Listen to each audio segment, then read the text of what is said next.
tiempo específico, un lugar específico donde hayan sido perseguidos, pero a nivel global, como le estás viendo, o sea, de forma permanente en todos lados. Es increíble y todas las políticas que se están implementando en los gobiernos, las leyes, los modelos educativos, las ideologías en las escuelas. Entonces necesitamos estar orando por ellos, y nosotros como padres cristianos, si tenemos pequeñitos en casa, pues no preocuparnos, sino más bien ocuparnos de testificar con nuestras vidas, con nuestro testimonio, con nuestras palabras, orar por ellos.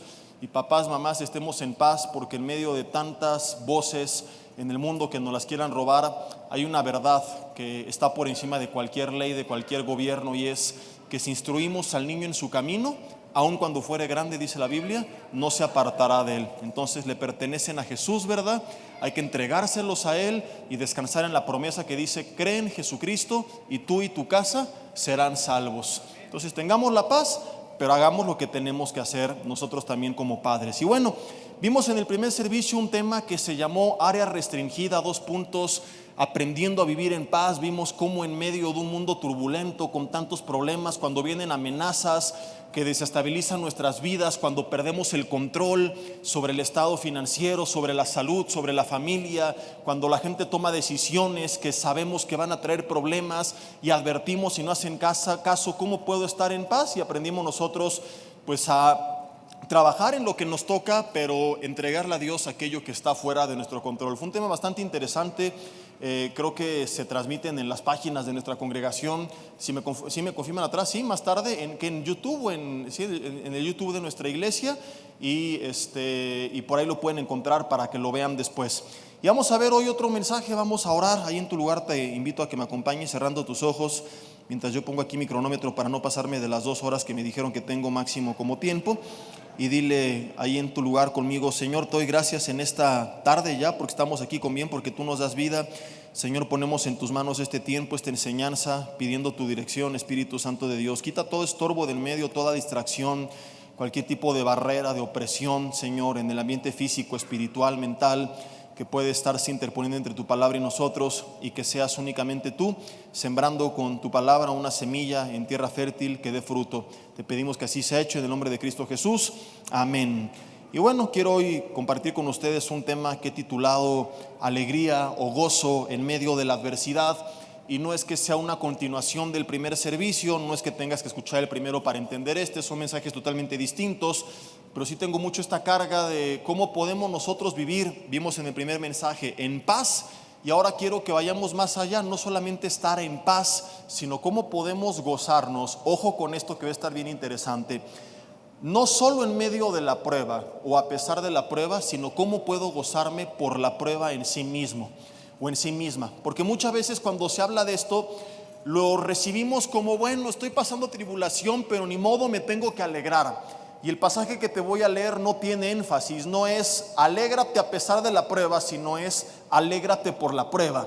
Y la pregunta es: ¿quién se alegra por la prueba? Racionalmente hablando, esto es absurdo. La respuesta es nadie, hasta que entendemos ciertas verdades que hoy, con la dirección de Dios, espero sean sembradas en nuestro corazón y puedan cambiar nuestra actitud en medio de la adversidad que sea que estemos pasando, que lleguemos a enfrentar.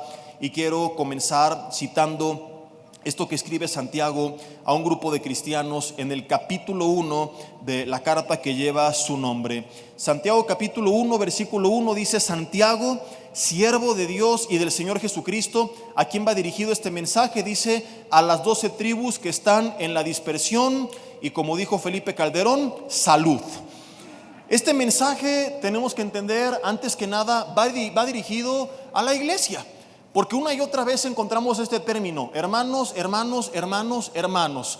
¿Por qué aclaro esto? Porque a veces se ponen cargas sobre nosotros que ni la gente que nos las pone las lleva, y que nosotros tampoco la deberíamos de llevar. Y no sé si a veces te has sentido angustiado, afligido, y te han juzgado: es que eres un falto de fe, es que no confías en Dios, cosas por el estilo. Hoy vamos a ver algunas verdades que enseña la Biblia de cómo inclusive grandes hombres de Dios llegaron a batallar contra el desánimo, contra la amargura, contra sus malos deseos cuando estaban viviendo en medio de la adversidad, para que nos demos cuenta que todos en medio de la adversidad somos sacudidos y qué tenemos que hacer todos cuando viene esta prueba. Fíjate lo que dice el capítulo 1 en el versículo 2: hermanos míos, que dice hermanos, o sea que va dirigido a nosotros. Porque a veces la gente piensa, seguramente está amargado porque es un incrédulo, no tiene paz porque no conoce a Dios, vive así afligido porque es ateo, ¿verdad? Aleluya. Pero ¿qué sucede cuando crees en Dios, cuando lees la palabra de Dios, cuando has entregado tu vida a Cristo y a pesar de eso hay circunstancias que todavía no sabes cómo afrontar y que te están arrebatando, queriendo arrebatar ese gozo y esa paz? Y es en este contexto que Santiago escribe a un grupo de cristianos que dice la Biblia, quise leer desde el versículo 1, estaban en donde, en la dispersión. ¿Qué significa esto? Es importantísimo no solamente que leamos la instrucción, sino el contexto en el cual se da. La dispersión quiere decir que fue después de la diáspora judía que ocurre en el 70 después de Cristo, en la que básicamente Roma persigue a los judíos. Ahí estaban estos grupos de cristianos y tienen que huir por todo el mundo entonces conocido, y al huir ellos pierden sus bienes, pierden sus empleos, pierden en muchas ocasiones sus familias. Aquellos que tuvieron que salir corriendo de sorpresa, tuvieron que dejarse de ver por años y probablemente algunos nunca más volvieron a ver a su familia. Porque no es como hoy en día que de repente se perdió alguien en la plaza y le marcas, o que no sabes qué ha pasado con ese tío y lo buscas por Facebook, ¿verdad? En ese entonces, y la tecnología que hoy tenemos, cuando alguien se dejaba de ver, quizá era cuestión de años. Cuando se dejaba de ver y tenían que huir, como es el caso, a otras tierras que no conocían, con un idioma que no conocían, con gente que no conocían, probablemente nunca más volvías a ver a tu familia. Es en ese contexto que Santiago escribe su carta, y cuando tú lees lo primero que él dice, puede hasta parecer que él no está siendo sensible, que él está siendo poco sensible, que él no está interesado, que él no está amando a las ovejas. Porque si tú te estás dirigiendo a personas así, ¿cuál es la palabra? Es esta empatía. Podrías decir que poca empatía le está faltando a Santiago, porque en vez de iniciar su carta diciendo: hermanos, sé lo que pasaron, lo siento mucho, pero estamos en oración por ustedes. ¿Sí o no? Así empiezas cuando alguien está sufriendo, cuando alguien está pasando mal. Vas a un funeral y ¿cuáles son tus palabras? ¿A poco llegas tocando la trompeta? Gócense, porque ya está. Aunque después le dices que está con el Señor, primero es un abrazo y tratas de sentir lo que está sintiendo la persona, ¿verdad? Que sienta tu apoyo, que sienta que estás con él. Pero Santiago, en vez de eso, les escribe como primera instrucción en el versículo 2: hermanos míos, tengan por sumo gozo, lo cual significa estén muy contentos cuando se encuentren en diversas pruebas. Pruebas del griego peirasmos significa adversidad. Santiago les está diciendo: hey, gócense por lo que está pasando. ¿Suena empático Santiago? Es como llegar a casa de alguien que te dice: oye brother, me siento agüitado, fíjate que perdí el trabajo, mi hijo se fue de la casa, tengo problemas con mi mujer. Y tú, en vez de llegar a la casa: mi hermano, ¿cómo estás? No te preocupes, vamos a orar. Llegas: brother, gózate por lo que estás pasando, vamos a hacer fiesta. Dirías de alguien así que poco sensible. Y es básicamente lo que Santiago les está diciendo. Brothers, perdieron su familia, sus empleos, dejaron su tierra natal. Alégrense cuando estén pasando por diversas pruebas. Y la pregunta, siendo honestos, es: ¿quién puede gozarse? No a pesar de la prueba, no en medio de la prueba, sino hoy iremos más allá. ¿Cómo puedo gozarme por la prueba en sí misma? La gente se alegra cuando le está yendo bien, cuando hay buenas noticias. Pero ¿cuándo has conocido a alguien que llega a casa: familia, hoy hacemos fiesta porque me corrieron de la chamba? Gloria a Dios. Nadie. ¿Cómo estás? Bien contento, se me vino la suegra 6 meses a la casa. Aleluya, ¿verdad? La gente, cuando la pasa mal, generalmente cambia su semblante. Después, seguramente, si es creyente, se fortalece en Dios, recupera el gozo. Pero la reacción natural ante la adversidad es totalmente distinta a lo que Santiago está enseñando. ¿Cómo puedo yo gozarme a pesar de la prueba? Lo hemos visto y hoy lo veremos de paso. Pero ¿cómo puedo gozarme por la prueba? Porque es lo que Santiago está diciendo. Si lees todo el contexto y te das cuenta de la forma en la que está escrito, vas a ver que él no está hablando de gozarte a pesar de la prueba, sino gozarte por la prueba. Tengan por sumo gozo, no dice a pesar de las pruebas o en medio de las pruebas, dice cuando se encuentren en diversas pruebas, y luego sigue hablando otras cosas que veremos más adelante. Antes de esto, la primera pregunta, comenzando por lo más básico, es ¿cómo puedo gozarme en medio de la prueba o a pesar de la prueba? Es algo que todos sabemos que tenemos que hacer, pero no es tan sencillo como que tomo la decisión y ya estuvo, ¿verdad?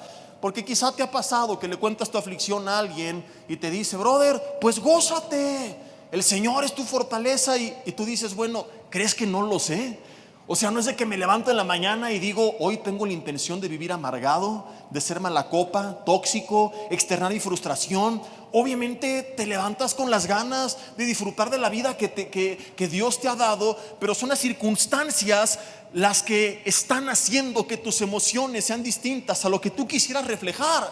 Entonces no es tan sencillo como que me levanto, pongo una sonrisa ficticia y digo, hoy voy a estar gozoso, ¿verdad? ¿Cómo le puedo hacer? Y yo quiero que veamos muy brevemente, podríamos de cada uno de estos 3 ejemplos que voy a citarte hacer un mensaje, ¿qué digo un mensaje? Una serie entera, pero voy a resumirlo lo más que pueda porque solamente quiero usarlos a manera de ejemplo.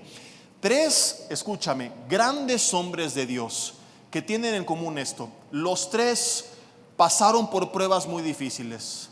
Los 3 en algún punto de su vida reaccionaron mal. A uno le causaron amargura, otro se fue a lo que hoy llamamos el mundo y otro ya no quería seguir viviendo. ¿Por qué quiero que veamos estos 3 ejemplos? Por 2 razones. Número 1, porque los 3 eran grandes hombres de Dios y quiero que esto te quite una tonelada de peso, de cargas que llevas encima de ti, sintiéndote el peor cristiano del mundo porque no has reaccionado bien en medio de la prueba. Porque hay gente que por eso se aparta de Dios, que se siente frustrada, decepcionada, llena de culpa, de condenación, que dice yo no estoy a la altura, porque el enemigo aprovecha para traer pensamientos mentirosos a nuestra cabeza. Ya ves, no tienes fe, tú no sirves para esto no es para ti, y la gente se aparta de Dios. Que tú sepas que aún grandes hombres de Dios batallaron con lo que tú quizás estás batallando en esta tarde. Y 2, que también entendamos que algo que tienen los 3 en común es que a pesar de lo que pasaron, los 3 se levantaron.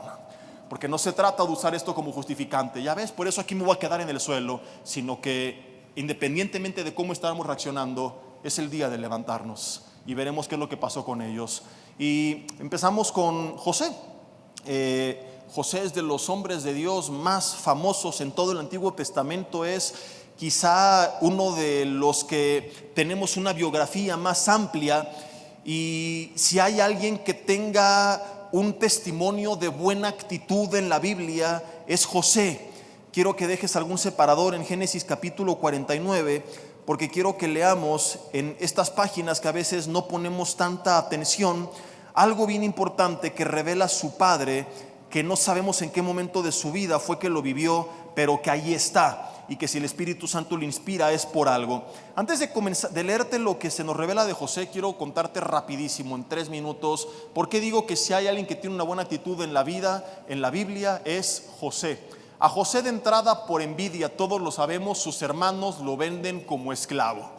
Ahí, por cierto, dicho sea de paso, ¿verdad? Abriendo un paréntesis, cuando tus hijos estén peleando en casa y argumenten, papá, es que tengo al peor hermano del mundo, léele la historia de los hermanos de José y pregúntale, a ver, hijito, ¿tu hermano te ha llevado al mercado a venderte como esclavo? No, entonces cállate, no tienes al peor hermano del mundo todavía, ¿verdad? Nadie sabe la familia que tiene hasta que lee la Biblia. Cuando tú creas que tienes la peor familia del mundo, estás demostrando solamente que ignora las historias de grandes familias en la Biblia. Mamá, no quiero ir a casa de la abuela, es bien gruñona, es una bruja. A ver, mijita, te voy a leer la historia de Atalía. La abuela Atalía, por amor al poder, mandó matar a todos sus nietos. ¿Sigues creyendo que tienes la peor abuela del mundo? No, amo a mi abuela, es un amor, es un pan de Dios. Pues resulta que José es vendido como esclavo. va a dar a la casa de Potifar, capitán de la guardia de Faraón. Dios lo prospera porque él no se deprimió, él le echó ganas, y la Biblia dice que no necesitaba a este hombre atender nada de lo que estaba al cuidado de José, porque Jehová estaba con José y todo lo que José hacía, Jehová lo prosperaba.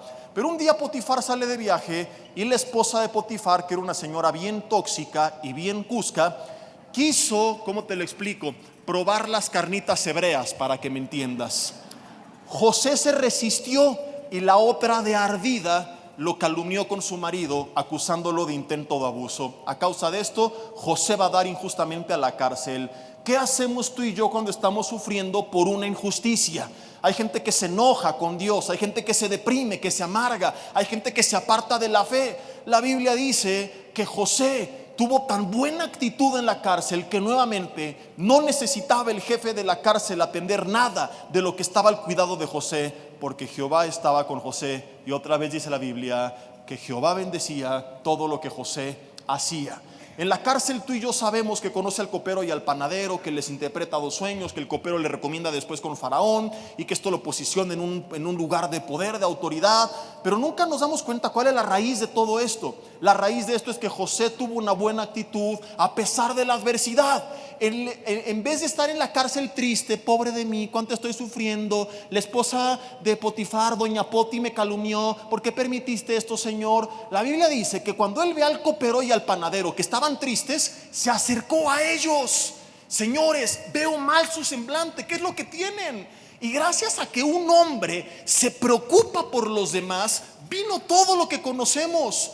¿Cuál es el problema? Que a veces no nos abre las puertas a lo que Dios tiene para nosotros, que somos egoístas, que estamos preocupados nada más por nosotros mismos.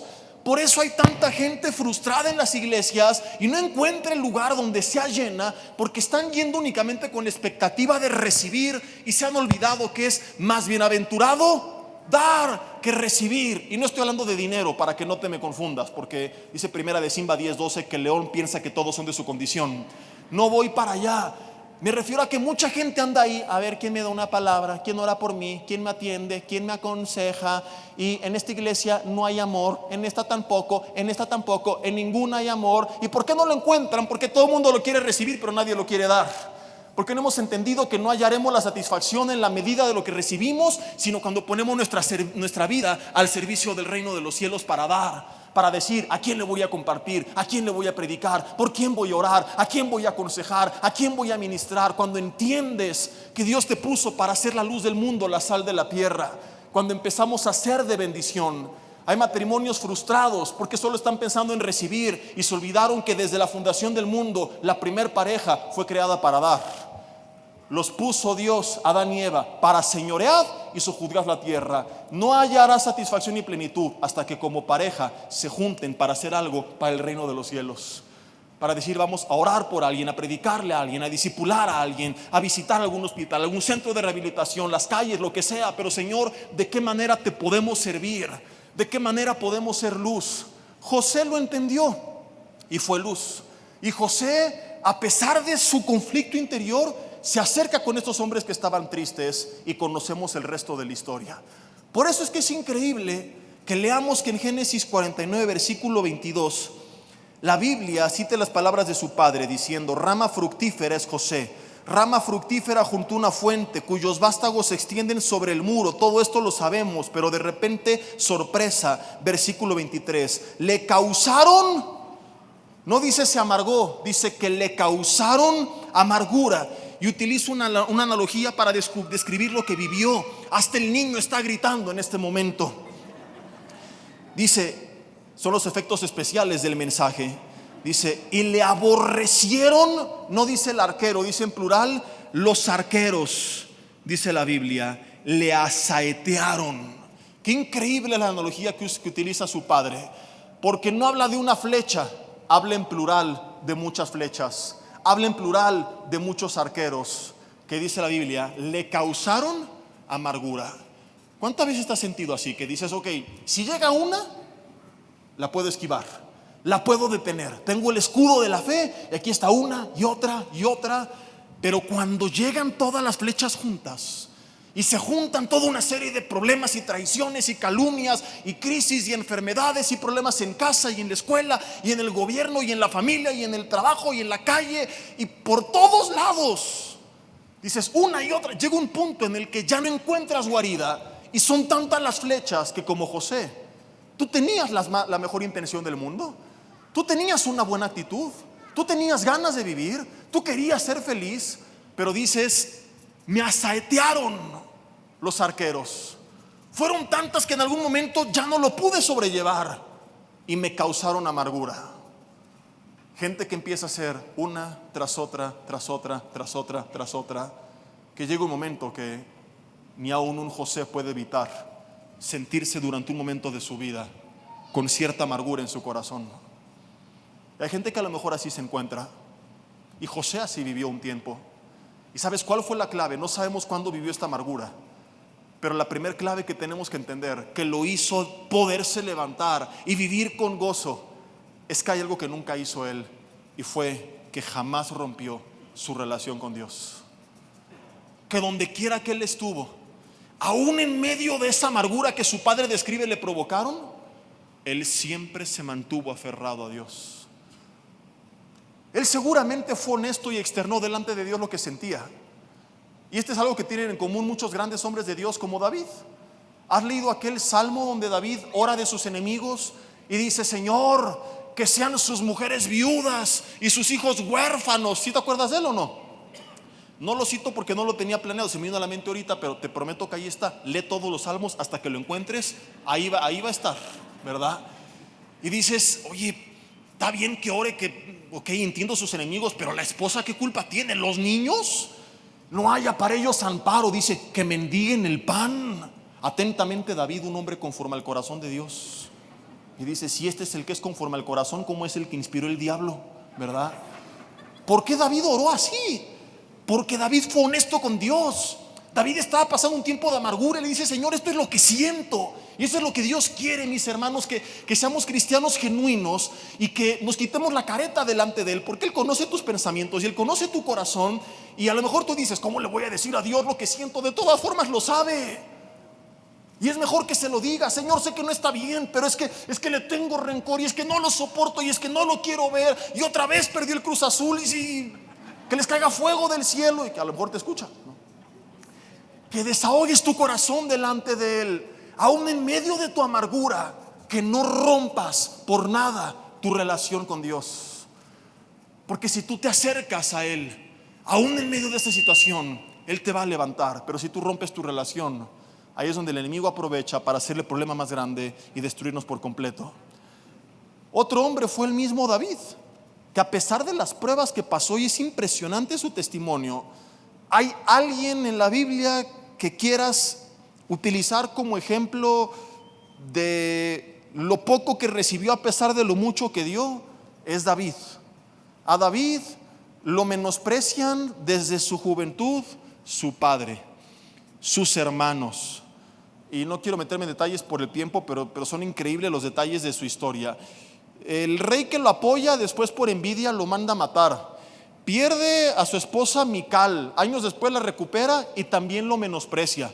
Pierde a su mejor amigo Jonatán, el único que le fue leal y fiel, lo perdió. Lo traiciona siendo rey su consejero Ahitofel. Lo traicionan antes de ser rey los líderes de Keila, ciudad que él defendió.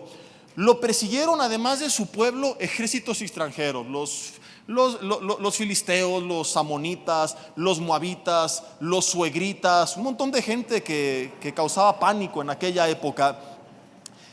Dices, bueno, ¿quién más? Absalón, su propio hijo. ¿Quién me falta? Toda la gente que tuvo cercana. Solamente faltó que el perico que tenía en su jaula se saliera de la jaula, que le dijera, ahí te ves, y lo mandara a volar también. Es tanto la decepción que él sufre, que él es el autor de este salmo donde él dice, aunque mi padre y mi madre me dejaren, con todo Jehová me recogeré en sus brazos. Y a pesar de todo esto, fíjate que hubo un momento, lo puedes leer en casa, toma nota ahí si quieres, que dice el Salmo capítulo 27, del 1 al 7, David termina yéndose con Aquis, rey de Gat. ¿Y sabes qué tierra era esa? Tierra de los filisteos. Él se vuelve aliado de aquellos que tenían que ser sus enemigos. Llegó a tocar tan bajo fondo que cuando lo descubren tuvo que fingir locura. Si te gusta el chisme, lee el resto de la historia porque está buenísima. Te dije Salmo, perdón, es primer libro de Samuel, no sé por qué dije Salmo, capítulo 27 del 1 al 7. Repito, no es Salmo, es primer libro de Samuel, capítulo 27 del 1 al 7. Lee el resto de la historia en casa, cómo David recapacita y vuelve otra vez al camino. Pero es increíble leer que este gran hombre de Dios, durante un tiempo, fue tan asediado por las pruebas que su reacción fue irse al mundo. Y representa el cristiano que de repente, ya fastidiado y harto de tantos problemas, termina aliándose con aquello que tenía que haber aborrecido. Gente que, como no fue sana a través de la oración, termina aceptando que le hagan un trabajo de brujería. Personas que, como no prosperaron a través del camino legal, terminan haciendo un montón de tranzas. Jóvenes que, como no encontraron en la iglesia su ayuda idónea, terminaron uniéndose en yugo desigual. Este famoso dicho de: mamá, pero es que lo voy a convertir en papá, mija, dentro de 9 meses. Ahora, no es el tema, pero te quiero responder este argumento, porque a veces hay jóvenes y jovencitas que piensan que este argumento es irrefutable, y lo he escuchado. Es que mamá es mejor que todos los cristianos que he conocido. Tiene todo, solo le falta ser cristiano. Nada más se va a ir al infierno. Nada más tus hijos, sabrá Dios qué influencia tengan. Fuera de eso es buen muchacho. Ok, te la compro y te la voy a responder. Quizá tienes razón, es mejor que todos los cristianos que has conocido, pero no es mejor que el cristiano que Dios tiene para ti. Jaque mate del pastor. Pero así la gente, a veces engañada por la decepción que ha vivido, por la amargura que tiene, termina aliándose con el mundo, como lo hizo David. No me creerías, te suena broma, pero he conocido cristianos que acabaron en pared de sufrir. Ahí están, porque no sé si eran en verdad cristianos, si lo eran van a regresar, solo Dios lo sabe, pero hay mucha gente que, como David, termina un tiempo en el mundo. El otro ejemplo que quiero utilizar es nada más y nada menos que Elías. Luego lee en casa, te lo resumo por el tiempo. Primer libro de Reyes, capítulo 19, versículos 1 al 4, nos cuenta cómo él, en un reto que se establece con Acab, rey de la nación, obtiene la victoria de parte de Dios. ¿Te acuerdas de la historia? Él ora, Dios manda fuego del cielo que consume un altar.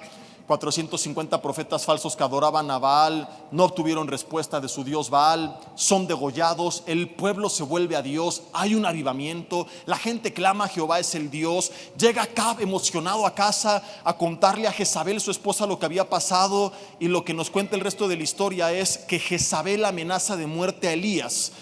Acto seguido, esto sí quiero que lo leamos, primer libro de Reyes, capítulo 19, esto sí lo tienen que leer así textualmente. Primer libro de Reyes, capítulo 19, versículo 1. No, vamos a leer desde el 3 nada más. Dice: viendo pues el peligro, se levantó y se fue. ¿Para qué se fue? Para salvar su vida. Y vino a Berseba, que está en Judá, y ahí dejó a su criado.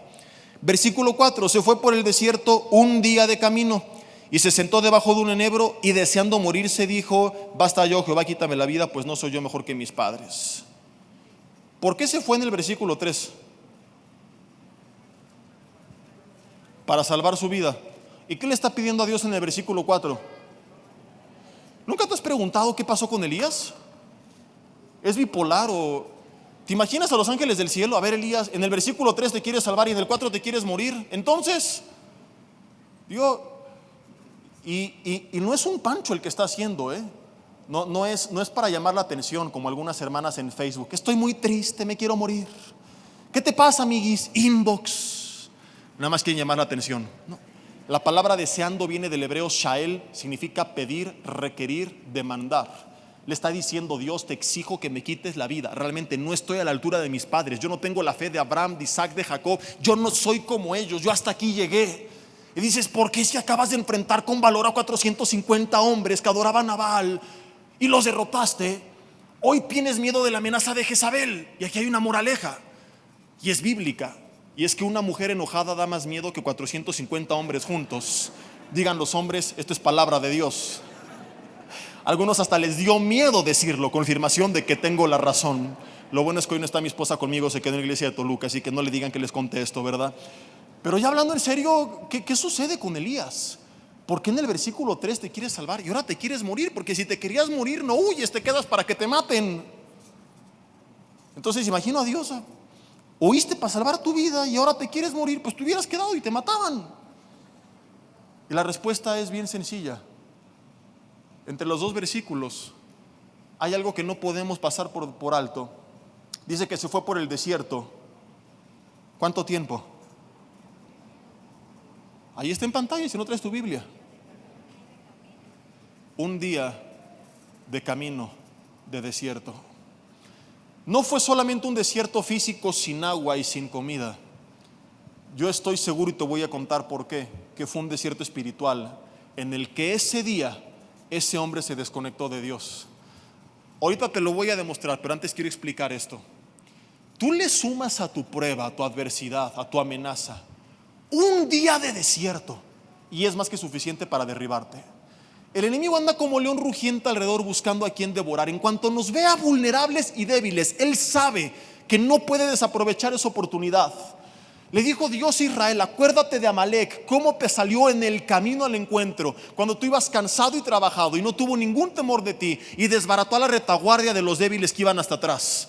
El enemigo va a atacar a todos cuando estemos cansados, pero únicamente va a desbaratar a los débiles. ¿Y quiénes son los débiles? Aquellos que dejaron de fortalecerse en el Señor. Digan conmigo: uyuyuy, ay, ay, ay.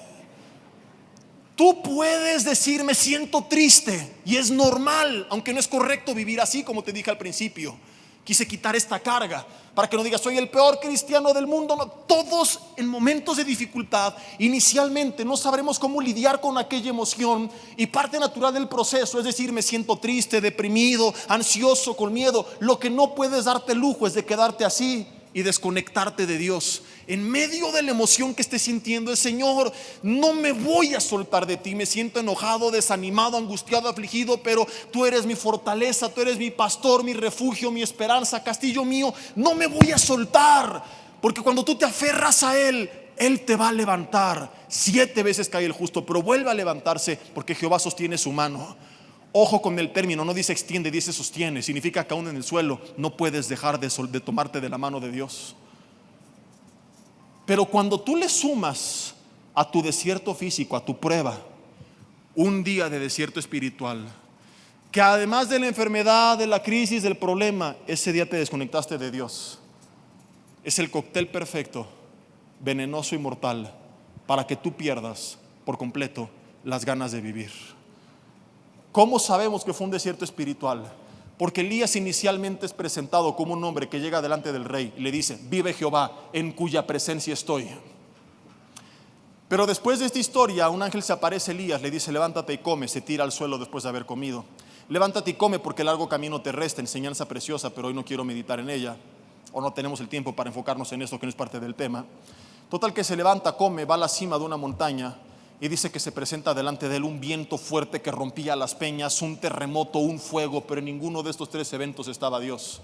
Cuarto evento, un silbo apacible y delicado. Shhh, imagínalo. Y la Biblia dice: ahí estaba Jehová. ¿Cuál es la lección que le quiere dar Dios a Elías?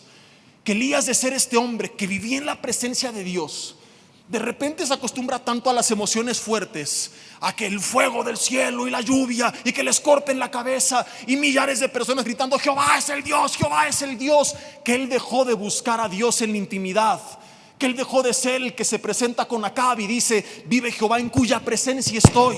Entonces Dios le tiene que mostrar a Elías que no estaba en el viento, que no estaba en el terremoto, que no estaba en el fuego, que son representaciones de lo que acababa de vivir. Ese viento que rompía las peñas, representando a la multitud que gritaba Jehová es el Dios, Jehová es el Dios. Que no estaba en el fuego que acababa de caer, que no estaba en el terremoto que acababa de sacudir la tierra. Que todo eso eran manifestaciones del poder de Dios, pero que no podían reemplazar su intimidad con Dios en el lugar donde estaba el silbo apacible y delicado.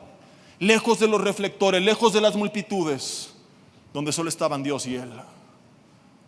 Empezamos a vivir tanto un cristianismo de emociones y a buscar a Dios en la alabanza, en el concierto, en el congreso, en el seminario, en los testimonios, en el fuego, en el viento, en el terremoto, que cuando viene la prueba no estamos listos para enfrentarla, porque hace mucho que no la escuchamos. En la intimidad, donde Él te abraza y te hace ver que está contigo, donde Él te habla, donde Él te fortalece.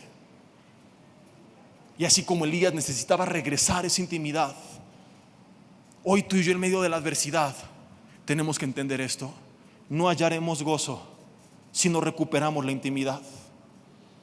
No estoy sacando una enseñanza basada en una analogía. Yo tengo mucho cuidado que cuando enseño algo que parte de lo implícito, tengo una confirmación que parte de lo explícito. Y la Biblia dice, por ejemplo, en el Antiguo Testamento, y ahorita voy al Nuevo, en Isaías 40, 27 al 31, que los jóvenes se flaquean y se cansan, que los muchachos se fatigan y se caen, pero los que esperan en Jehová tendrán nuevas fuerzas, correrán, no se cansarán, caminarán, no se fatigarán. Y dice, levantarán las alas como las águilas, que son el única ave que en vez de hundirse en la tormenta, vuelan por encima de la tormenta. La pregunta es, ¿quiénes son los que van a tener estas nuevas fuerzas? Fuerzas es la palabra hebrea koach, que habla de una fuerza física sobrenatural que a veces necesitamos, porque estamos como Elías estaba, tirado. Hay gente que así está, tirada en la cama, no quiere vivir y necesita esas koach. ¿Quién la va a tener? Los que esperan en Jehová. ¿Qué significa esta palabra esperan? Viene del hebreo kavá y significa amarrarse a algo, pero tiene una connotación interesantísima. Dice, a veces torciendo. Aquellos que se aferran a Dios, porque a veces torciendo, porque a veces va a ser difícil, porque no vas a querer, porque va a costar trabajo, porque vas a llegar a casa y vas a decir, Dios, estoy cansado, estoy desanimado, hoy no quiero ir a la iglesia, hoy no quiero orar, hoy no tengo ganas de leer la Biblia. Es el momento que más lo necesitas y tienes que torcerte y decir, aunque no quiera mi carne, lo voy a hacer. Y es esa la persona que tendrá nuevas fuerzas, que va a correr, que no se va a cansar, que va a caminar, que no se va a fatigar, que va a levantar las alas como las águilas.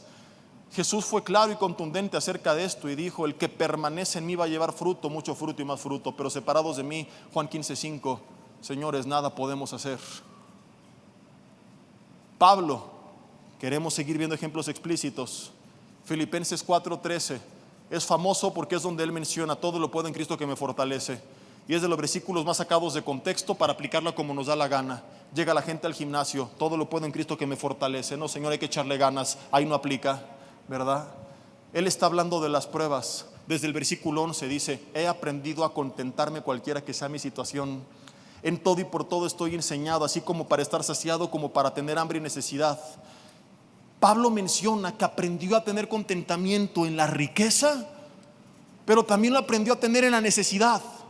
¿Y cuál era la razón por la que no importaba su situación, él estaba siempre contento? Ahí entra el versículo 13, porque todo lo puedo en Cristo que me fortalece. Y aquí hay una clave importantísima, porque hay mucha gente que piensa que el contentamiento depende del estado económico en el cual estamos nosotros viviendo. Y hay gente que se va a diferentes extremos. Hay personas que piensan que si hayan riqueza serán felices, pero también hay gente que a veces de ardida, ¿verdad?, le tiene envidia al que ha prosperado y empieza a romantizar uno u otro extremo. Y en medio de esto Pablo hace una aclaración preciosa. Él dice, he vivido las dos etapas. De ninguna de las dos depende el contentamiento. O sea, si tienes necesidad y Dios te prospera, ese no es el problema. Si Dios te prosperó y de repente te pasa por necesidad, ese tampoco es el problema. No se trata de romantizar ni la riqueza ni la pobreza, ni decir en pobreza de ardido, el problema es el que tiene dinero, ni tampoco en la riqueza ser avaro y decir, el problema es el que no lo tiene. El problema no es si tienes o no tienes riquezas, el problema es vivir en riqueza o en pobreza sin Cristo. Ese es el meollo del asunto. Abajo con Cristo o arriba con Cristo, Pablo dice, estoy contento. Pero abajo con Cristo o arriba sin Cristo, jamás tendrás gozo ni paz. y di lo que quieras. Puedes refunfuñar, pero no lo puedes debatir, porque no solo es bíblico, también es científico. Salomón dijo: nunca se sacia el ojo de ver ni el oído de oír. Eclesiastés 1:18. Hoy la ciencia confirma que Salomón tenía razón, y Jesús lo confirma cuando dice: cualquiera que beba de esta agua volverá a tener sed. Esa satisfacción que tienes cuando adquieres algo es simplemente la reacción química de los neurotransmisores, de las hormonas, de los químicos que libera tu cerebro ante las señales que está recibiendo de los nuevos zapatos, de la bolsa, del coche, de la computadora, de la casa. Pero en cuestión de tiempo que tu cerebro asimile las señales, si no aprendiste a tener un contentamiento que parte de dentro hacia afuera, aquello que era lo nuevo, que te hacía sentirte bien, lo nuevo resulta que se acostumbra a tu cerebro, y lo nuevo deja de ser lo nuevo, se convierte en lo habitual, ya no liberas nada y no sientes nada. Y como Jesús dijo, vuelves a tener sed. Quizá hoy dices: no, estoy muy bien sin Dios. Sí, te lo creo. La pregunta es cuánto tiempo te va a durar, porque según la ciencia es cuestión de tiempo para que vuelvas al mismo vacío, que no es un tema físico sino espiritual. Desde que el ser humano fue sacado del huerto del Edén, no volverá a ser el mismo hasta que sea lleno del Espíritu Santo de Dios en su vida. Es una bomba de tiempo nada más. Entonces tú creías que el problema era la casa. Ok, prosperaste, no estamos en contra de eso. Si fue de la forma correcta, gloria a Dios. Pero no pongas ahí tu expectativa, porque si ahí la pones te vas a encontrar con esto, que en cuestión de meses van a ser la misma bola de amargados en otra casa más grande, con más espacio para pelear y más recámaras para gritar, pero nada más. Creías que era el coche y lo tiene, ay, coche, qué padre, pero si no cambió tu corazón y tu relación con Dios, en 6 meses serás el mismo amargado en otro coche más rápido y más lujoso, nada más. El problema no es ni la escasez ni la abundancia, sino cuando Cristo deja de estar con nosotros en cualquiera de ambas. Cuando Cristo está en medio, entonces se cumple lo que dice el Salmo 16:11: en su presencia hay plenitud de gozo y paz y delicias a su diestra para siempre. Jesús dijo: pero el que beba del agua que yo le doy nunca más tendrá sed.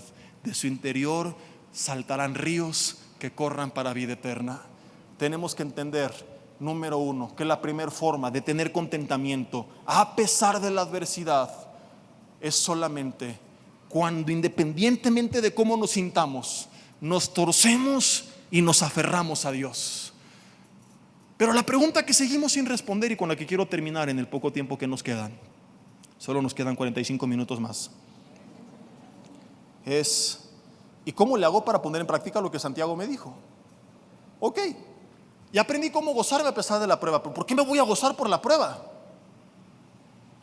Tened por sumo gozo cuando os halléis en diversas pruebas.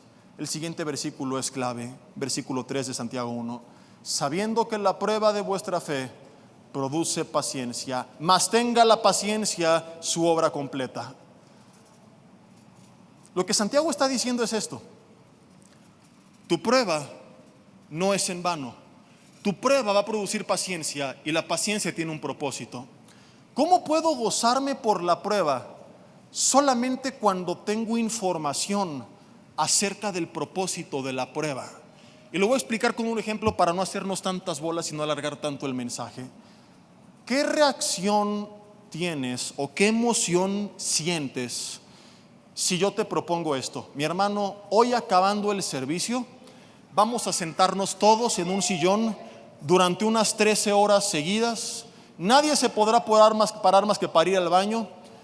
Y no vas a tener internet, dicho sea de paso, no hay wifi, olvídate de tu teléfono, ¿verdad? Y te vamos a dar de comer ahí algún box lunch muy sencillo, y al menos para que no te mueras de hambre. ¿Cuántos dicen: está padre el plan para en la tarde? Yo le entro. ¿A quién le emociona este plan? A nadie. ¿Quién quiere estar 13 horas sentado en un sillón sin hacer nada? Y algunos dicen: y sin internet, peor, es el apocalipsis. O alguien se emociona, levante la mano y dice: está padre, ¿no?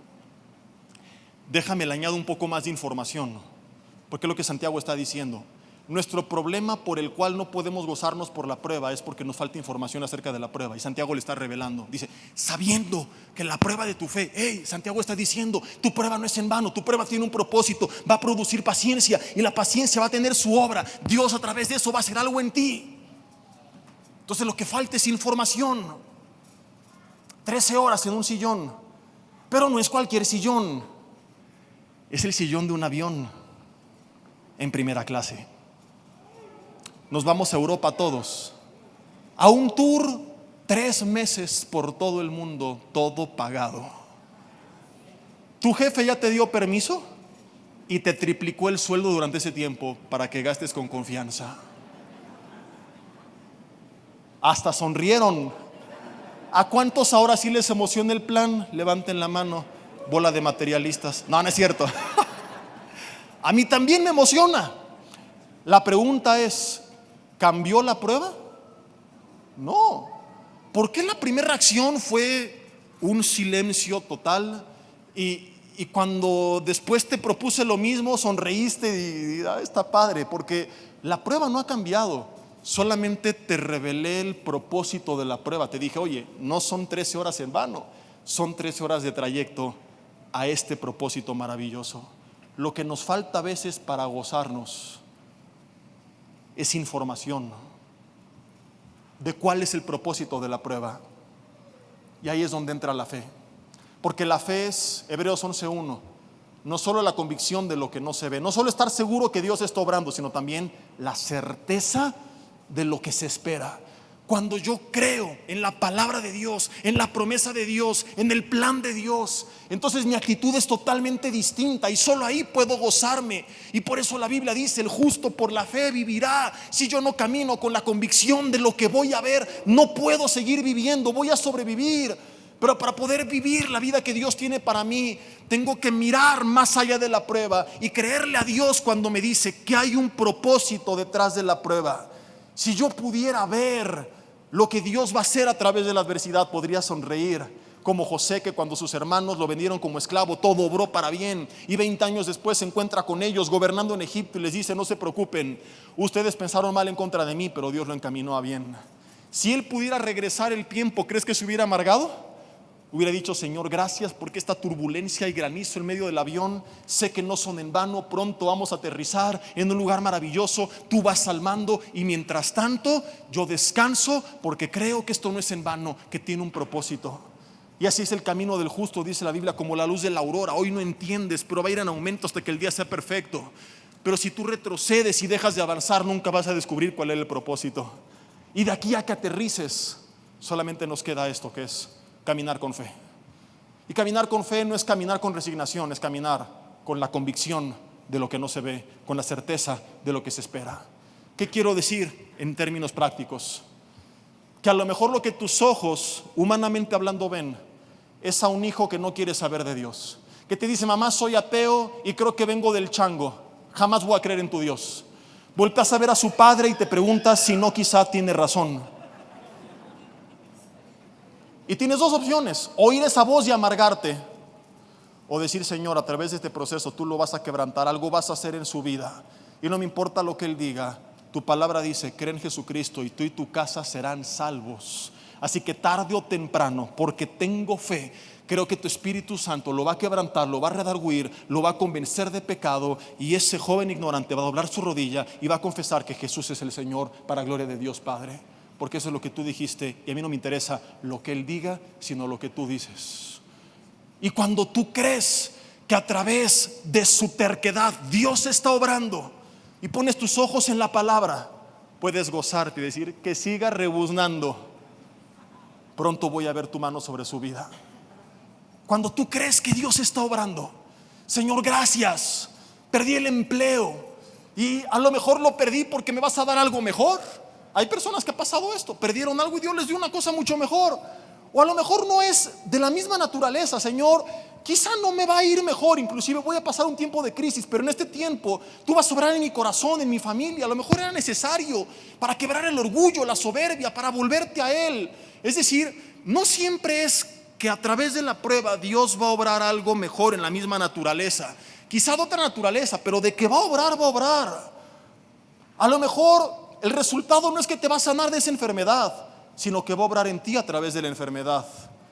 Que a lo mejor va a restaurar tu familia a través de la enfermedad.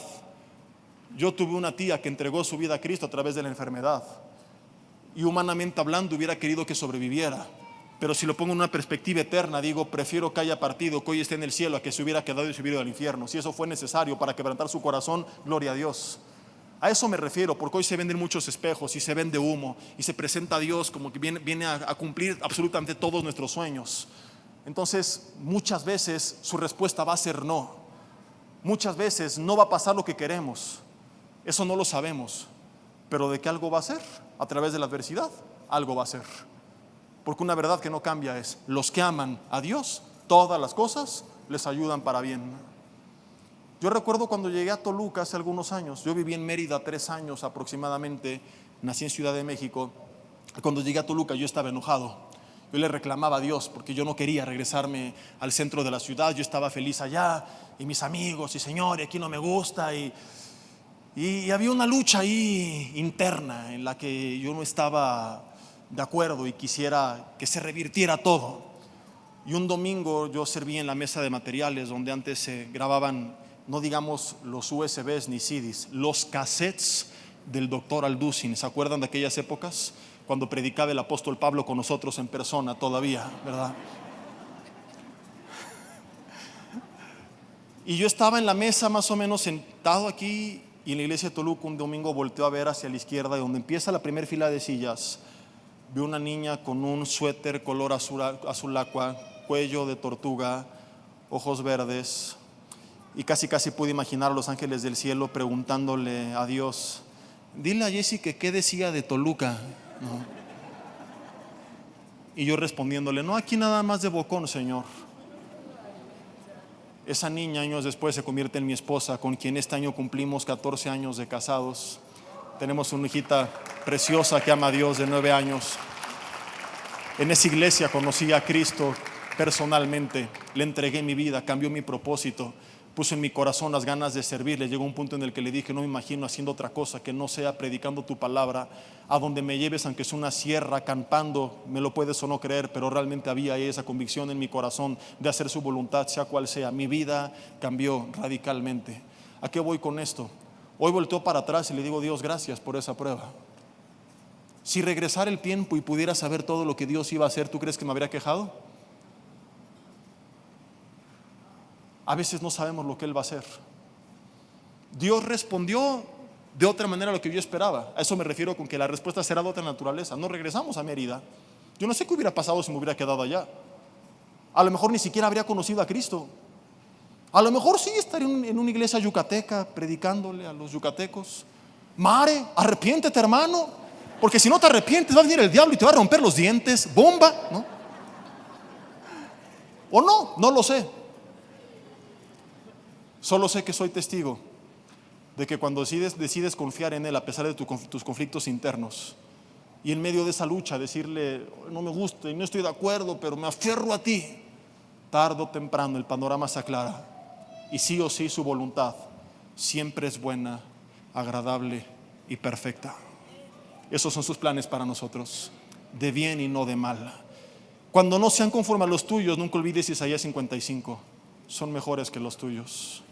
Quiero terminar con esto, ya me pasé de tiempo, pero 5 minutos más y ya. Si me apoyan con el teclado para evidencia de que no hay, pongan algo, lo que sea, ya como evidencia de que ya es para terminar. Ya voy a terminar. Es que me encanta esta ilustración. ¿Llegaste a ver algún día hace muchos años, en Canal 11, a un pintor extranjero con pelos esponjados que se llamaba Bob Ross? A lo mejor los más jóvenes conocieron a su parodia hecha por el hermano Eugenio Derbez y se llamaba Bobatros, si lo ubican también. Y yo recuerdo que salía sábados en la mañana y el programa duraba 20 o 30 minutos, y la primera mitad del programa, ¿qué entendías de su pintura? Nada. Era toda la base de lo que después iba a ser, pero el ojo inexperto no lo sabía, veía puras manchas verdes, azules por todos lados. Decías: ¿qué está haciendo este señor? Bob, estás en televisión nacional, te están viendo millones de personas, es tu oportunidad de ser famoso y estás pintando esta basura. Pero de repente agarraba y: oh cielos, ¿te acuerdas? Pongamos unos trazos por aquí, Un árbol feliz por allá. Está muy solito, vamos a darle un compañero. 2 árboles felices, que sean 3, una familia de árboles. Un pajarillo feliz por aquí, otro pajarillo feliz por allá. Y empezaba a poner trazos. Y en los últimos minutos del programa, todo empezaba a tomar forma y decías: ¡wow! ¡Qué impresionante la obra de este hombre! Las siguientes veces que lo veías no tanto por lo que iba a hacer, sino por el proceso, con la expectativa de ver cómo va a convertir esto en esto. Y siempre te quedabas impresionado. Y así es Dios con nosotros. Hoy hay ciertas manchas que tú no entiendes y que: Dios, ¿qué estás haciendo? Esta mancha no me gusta, esta línea no tiene sentido, esto se ve feo. Y puedes pararlo y decir ya, y dejar la obra a medias y echar a perder la obra escribiendo tu propia historia. O puedes decir: Señor, aunque no entiendo, me aferro a ti aunque me cueste trabajo, por la fe. Y me gozo porque creo que vas a seguir poniendo trazos y trazos y trazos y trazos. Y en algún punto de mi historia voy a ver la obra que tú hiciste y todo habrá tenido sentido. Y cada lugar, cada persona, cada decepción, cada traición, cada enfermedad, cada crisis, cada momento difícil va a tomar su lugar en tu historia. Y cuando lo veas desde una perspectiva terminada, vas a voltear hacia atrás y vas a decir: Dios, gracias por tu obra en mi vida, porque lo que hiciste durante un tiempo no lo entendí, pero hoy es maravilloso. Tú no puedes ver el final de la obra, pero puedes leer parte del guión del creador de la historia. Puedes leer algunos de los puntos más importantes sobre los cuales Él está trabajando. Puedes leer que Él te dice que te ama, que estará contigo hasta el fin, que todo lo que te pase, si lo amas, va a obrar para bien, que sus pensamientos para ti son de bien y no de mal, que son más altos que los tuyos, que ningún arma forjada en tu contra prosperará, que por ende si permite que algo te dañe es porque a través de eso, aún a través de eso, como lo hizo tantas veces, está obrando su buena, agradable y perfecta, del griego teleios, que significa completa voluntad, lo cual nos enseña que a lo mejor no está incluido todo lo que queremos, pero no falta nada de lo que necesitamos en su plan para nuestras vidas. Cuando tú y yo lo creemos, somos capaces de subirnos a su avión, de ponernos el cinturón y decir: Señor, no me gusta la idea de estas 13 horas aquí amarrado, pero voy a ir a donde tú me lleves, porque ahora entiendo que detrás de la prueba hay un propósito. Y detrás de lo que estás pasando, en algún momento todo se va a aclarar, vas a aterrizar, las puertas se van a abrir, lo que veas será maravilloso y puedas decirle: gracias, capitán, por haberme traído hasta aquí. Y durante el camino quizá haya turbulencias que no te gusten, pero nunca olvides esto: Dios está al mando de tu vida. Tu vida está bajo su control. Él está al tanto de lo que estás pasando. Él no está ausente, ni lo ignora. Él está contigo, Él lo sabe y Él está obrando. Cierra tus ojos ahí en tu lugar y dile: Dios, te doy gracias por la verdad que me enseñas en tu palabra.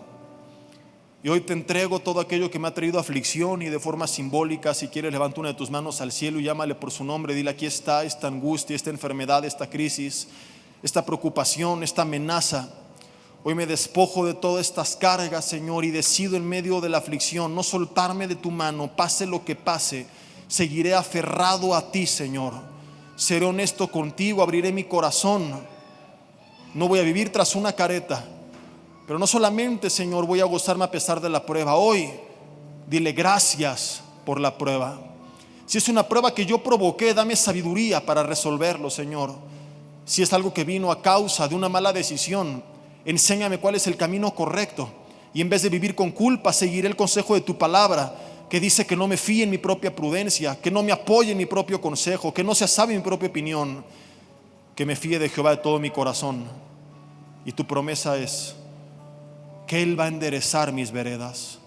Dios, ayúdame a corregir lo que yo torcí y a seguir caminando en aquello que parece torcido y que es parte del camino que tú quieres que yo recorra. Ni irme al extremo de ignorar que hay cosas que sí tengo yo que poner orden, pero tampoco irme al extremo de abandonar el camino cuando tú quieres que camine por un camino que a veces no tiene sentido. Decido seguir avanzando y no volver atrás, y alegrarme, Señor, porque hoy confío que detrás de esto hay un propósito. Cumple tu propósito, dile, en mi vida. Haz lo que tengas que hacer a través de esta adversidad. Sigue plasmando tu obra en mi vida. Sigue poniendo todos esos trazos y manchas, aun las que no tienen sentido. No renuncio a tu obra, la anhelo. Tu reino en mi vida, tu voluntad y no la mía. Y dile, gracias, Señor, porque tarde o temprano todo tendrá sentido. Y como todos estos grandes hombres de Dios, algún día voltearé hacia el pasado y diré, gracias, Señor, gracias. Y mientras ese día llega, por fe te digo gracias por lo que estás haciendo, porque aunque no lo vea con claridad, creo que estás sobrando. Creo en tus promesas, creo en que no estoy solo, en que tú estás conmigo, y a través de esto te has de glorificar. Que así sea hecho, Señor, te lo pedimos en el nombre de Jesús. Amén y amén.